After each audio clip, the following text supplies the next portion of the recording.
Let me tell you something most people never realize. You are only 1 week away from meeting a version of yourself you didn't know existed. Not 1 month, not 1 year, 1 week.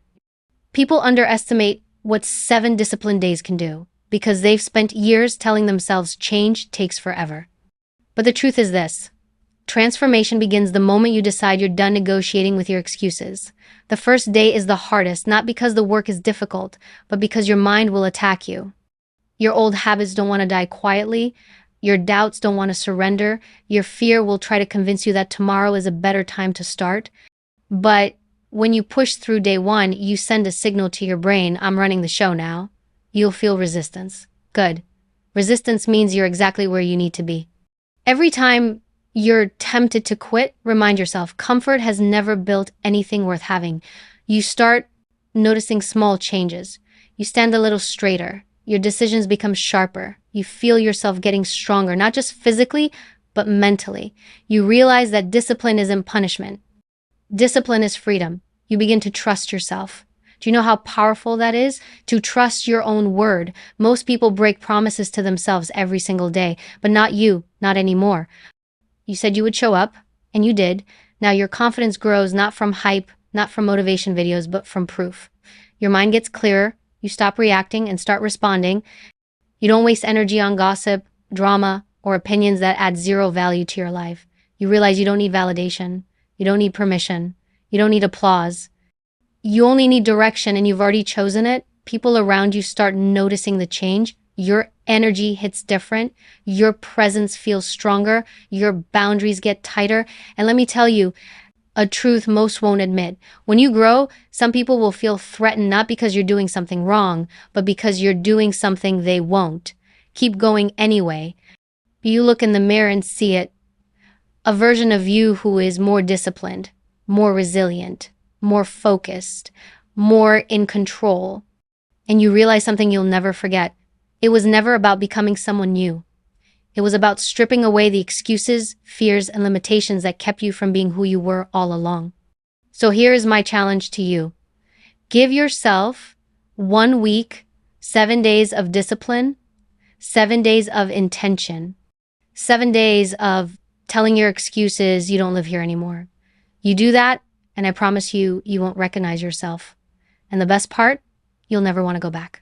When you stop negotiating with your excuses, you cut the lifeline to every version of yourself that settled, hesitated, or waited for the right moment. Most people don't fail because they lack talent or opportunity. They fail because they treat their excuses like they're facts. They let comfort speak louder than commitment. They let fear whisper louder than their potential. And every time they justify why they didn't show up, they reinforce the identity of someone who almost did something with their life but never actually followed through.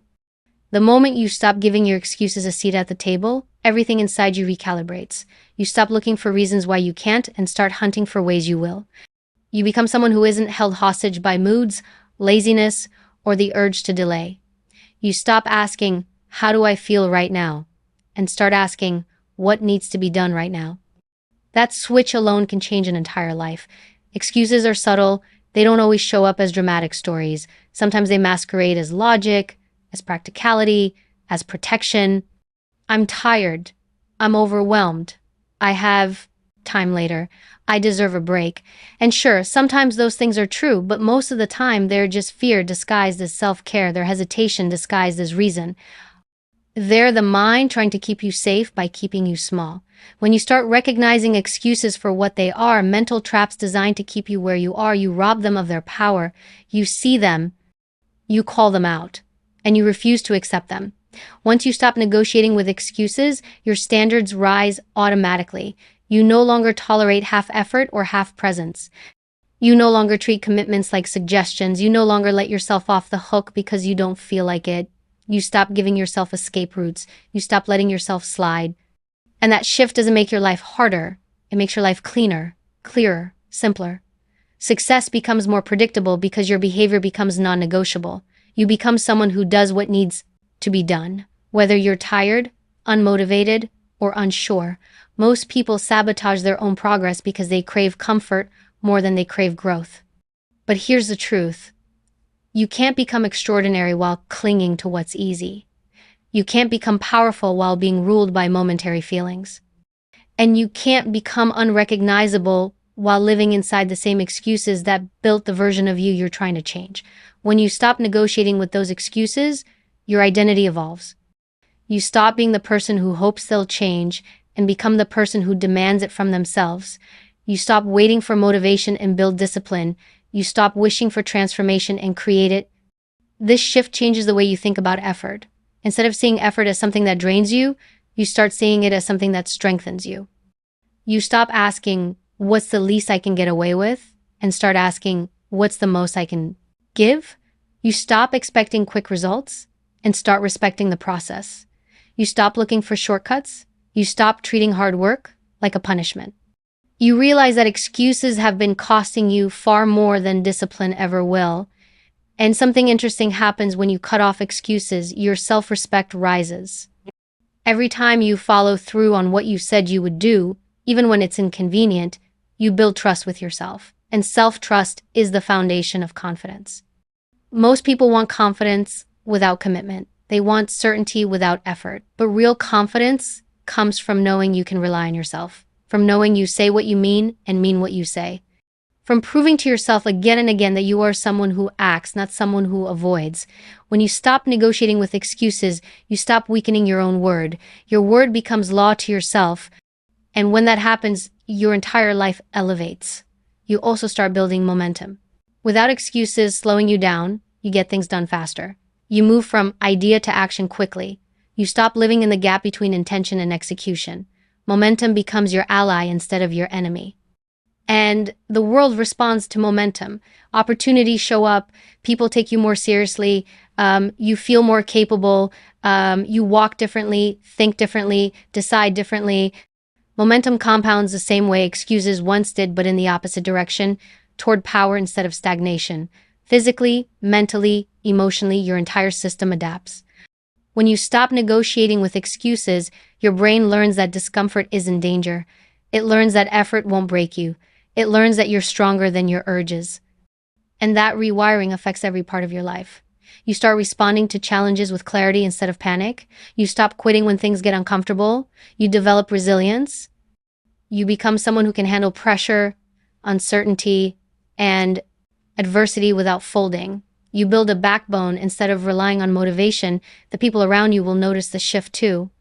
They'll see a version of you who doesn't complain, doesn't procrastinate, doesn't seek validation, doesn't make excuses. Your presence becomes sharper. Your standards influence others. You set an example through action, not intention, and you outgrow environments, habits, and relationships that rely on the weaker version of you. Excuses keep you attached to the person you were. Discipline introduces you to the person you could be.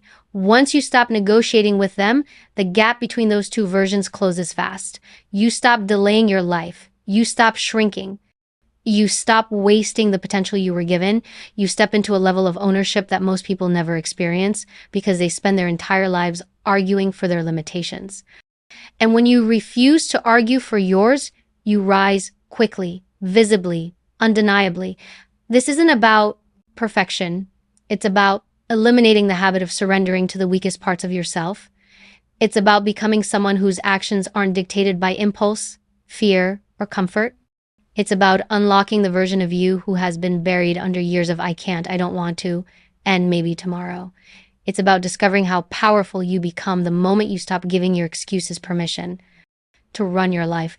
Discipline is the force that transforms you in 7 days because it does not wait for you to feel ready, inspired, energized, or confident.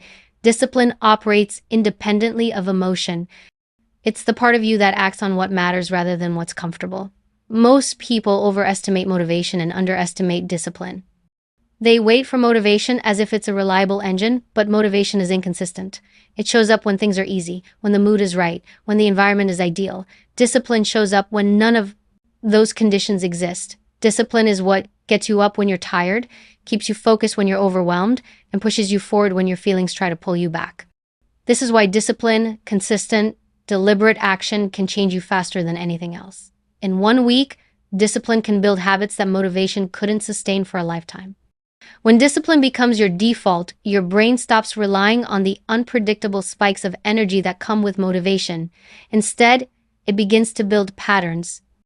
It organizes your behavior around action, not desire. You stop waiting for a perfect moment and start creating one. You stop depending on the mood you wake up with and start depending on the standards you've set. Discipline shifts your identity from someone who hopes to someone who executes. And when your identity changes, your behavior follows. The reason discipline is so transformative is that it produces visible, measurable results quickly. You eat better. You move more. You think clearer. You procrastinate less. You eliminate distractions. You sleep with a purpose and wake with intention. And when the results begin to show, your entire sense of self sharpens. In 7 days of discipline, you begin to override patterns that have held you back for years.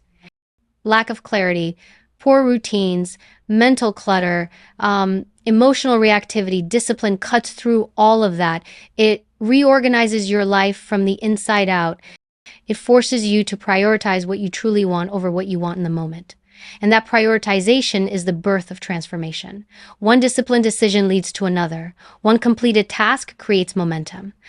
One day of follow-through makes the next day easier. Small wins accumulate into a growing sense of personal power. You begin to trust yourself. You begin to believe yourself. You begin to understand how capable you really are when you stop negotiating your standards and start honoring them. Discipline changes the way you view time. Instead of wasting hours on autopilot, you start using your time intentionally. You begin to see that 30 minutes of effort is more powerful than 3 hours of hesitation. You stop scrolling, lingering, drifting, and mentally wandering. You become efficient. You become calculated. You become precise. And when you treat your time differently, your life responds differently. You accomplish more in one disciplined week than most people do in a month of half-dedicated effort. That speed of progress is addicting. It shows you how much control you actually have over your life. It shows you that change isn't slow when you're committed. It shows you that the version of you you've been trying to reach is much closer than you thought. Discipline also transforms your emotional landscape. Instead of being driven by stress, fear, self-doubt, or overwhelm, you start training yourself to act despite those emotions. Discipline does not eliminate fear or discomfort. It reduces their power. It gives you leverage over your emotional impulses. You start realizing that you can feel tired and still show up, feel nervous and still take action, feel uncertain and still move forward. Emotional resilience is born when you act in alignment with your goals, not your moods.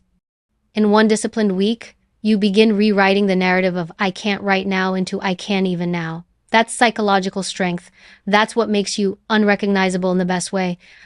Another reason discipline is so transformative is that it forces you to confront your patterns instead of avoiding them. You begin to see your tendencies clearly, the excuses you rely on, the behaviors you fall back into, the distractions that steal your time, the self-sabotage that keeps you stuck. Discipline exposes these weak points because it doesn't allow you to hide behind them anymore. You can't be disciplined and indulge every craving for comfort. You can't be disciplined and let every distraction pull you off course. You can't be disciplined and cling to the same stories that kept you stagnant. Discipline demands that you choose progress over repetition.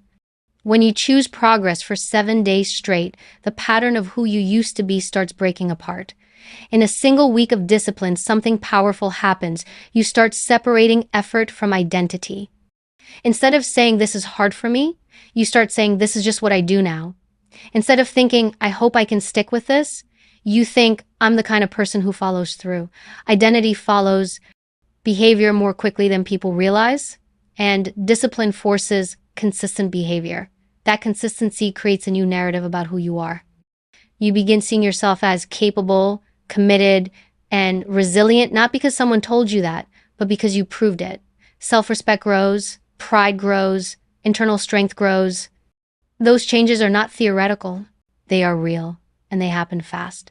Discipline also shifts your relationship with failure and discomfort. When you're motivated, discomfort feels like a threat. It feels like a reason to stop.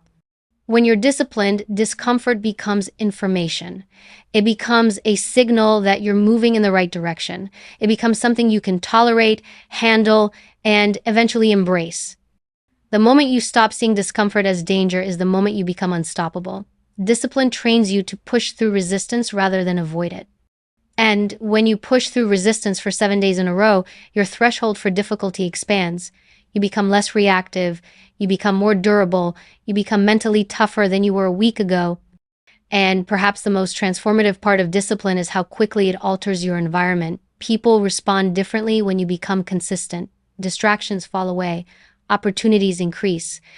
Your goals feel closer, your mind feels cleaner, you carry yourself with more certainty and purpose. You begin attracting things that match your new standards, not because the world changed, but because you did. In a week of discipline, your environment begins to rearrange itself around your commitment. Your life begins aligning with the effort you're putting in. That alignment is where transformation accelerates. Discipline is not dramatic. It doesn't shout. It doesn't hype you up.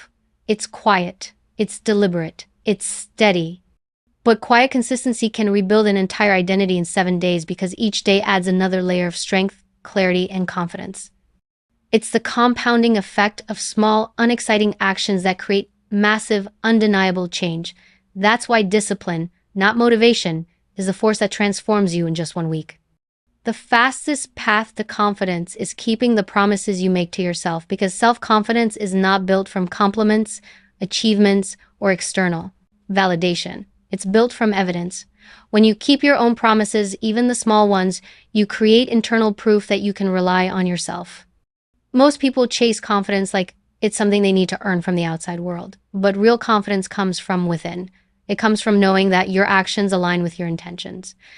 It comes from knowing that when you say you will do something, you actually do it. Every time you follow through, you strengthen the bridge between who you are and who you want to be. Every time you break a promise to yourself, you weaken that bridge. Confidence grows or collapses based on these tiny moments of choice. You can tell yourself all the positive affirmations in the world, but if your behavior contradicts your words, your mind won't believe you. Your brain listens to your actions, not your declarations. When you say, "I'm going to start working out," and then don't, your brain learns that your word holds no weight. When you say, "I'm waking up early tomorrow," and hit snooze 3 times, your brain learns that your intention is negotiable. When you say, "I'm done procrastinating," and still avoid the work, your brain learns that your goals can be postponed. This is how self-doubt is built, not from lack of potential, but from repeated evidence that you don't follow through. On the other hand, when you make a promise and honor it, you send yourself a powerful message. You are someone who does what you say you will do. That identity is the foundation of confidence. Keeping promises to yourself also creates momentum. One fulfilled commitment leads to another. Once you prove you can follow through on a small task, you feel more capable of tackling a bigger one. This compounding effect quickly shifts how you see yourself. Suddenly, you feel more productive, more focused, more intentional. You begin to move through the world with more certainty because you're not relying on motivation, you're relying on your own consistency. This is why people who keep their word have a different presence. They walk differently, they speak differently, they carry themselves with quiet authority. They are not waiting to become confident, they are earning it through action. There is a psychological shift that happens when you begin keeping your promises. You stop questioning your ability to finish what you start. You stop second-guessing your decisions. You stop seeking constant reassurance from others. You begin building internal stability. Confidence becomes a natural byproduct instead of a goal you're desperate to reach. The reason this transformation can happen quickly is because your brain responds to patterns. When it notices a new pattern of consistency, it starts updating your identity almost immediately. The more consistently you follow through, the faster this identity evolves. People often think confidence is about being fearless or bold, but true. Confidence is about self-trust. You don't need to eliminate fear to be confident. You need to trust that you can handle whatever the situation requires. You need to trust that your preparation matches your goals. You need to trust that you won't abandon yourself when things get difficult. That trust is earned through daily commitments, not dramatic moments. Even something as simple as saying you will drink more water, take a walk, read 20 pages, or clean your workspace becomes meaningful when you actually do it. These small wins make your brain pay attention. They act as constant reminders that you are capable of discipline, capable of follow-through, capable of growth. Keeping promises to yourself also changes the way you view failure. When your confidence is built on external approval, failure feels like a verdict on your worth. But when your confidence is built on internal consistency, failure becomes feedback. You're not destroyed by a setback because your identity is not rooted in perfection, it's rooted in commitment. If you fall off track, you don't spiral, you recalibrate. You get back up because you've already proven to yourself that you can. This resilience is born from the relationship you've built with yourself through kept promises. Another powerful aspect of honoring your own promises is that it shifts your emotional state. When your actions align with your intentions, you feel grounded, you feel proud, you feel in control. You no longer feel like life is something happening to you, you feel like you're directing it. Confidence grows rapidly in environments where self-respect is present, and nothing creates self-respect faster than following through. You stop feeling guilty, frustrated, or disappointed with yourself because you're no longer living in contradiction. The gap between what you say you'll do and what you actually do becomes smaller and smaller until eventually it closes. That alignment is where confidence thrives. You'll also notice that your standards start to shift. When you consistently keep promises to yourself, you become less tolerant of excuses. You become less tolerant of procrastination. You become less tolerant of environments and habits that pull you away from your goals. You hold yourself to a higher standard, not out of pressure, but out of pride. You don't want to break promises to yourself anymore because you've experienced how powerful it feels to keep them. You've seen the difference in your mindset, your energy, your behavior. And once you taste that level of self-alignment, you won't want to go back. Keeping your promises to yourself impacts your relationships as well. People trust those who trust themselves. They respect those who respect themselves.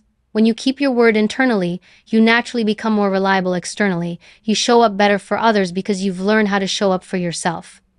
You communicate more clearly. You set better boundaries. You stop agreeing to things you don't intend to follow through on. You stop tolerating inconsistency from yourself or from others. This elevates both your confidence and your environments. The truth is, confidence is not an emotion, it's a reputation. Not the reputation you have with others, but the one you have with yourself. And that reputation is built on promises. Every promise you keep reinforces the belief that you are capable, disciplined, trustworthy, and strong. Every promise you break reinforces the belief that you are unreliable, inconsistent, and unsure. You don't need to overhaul your entire life to build confidence. You just need to start keeping one small promise at a time. Your brain will do the rest.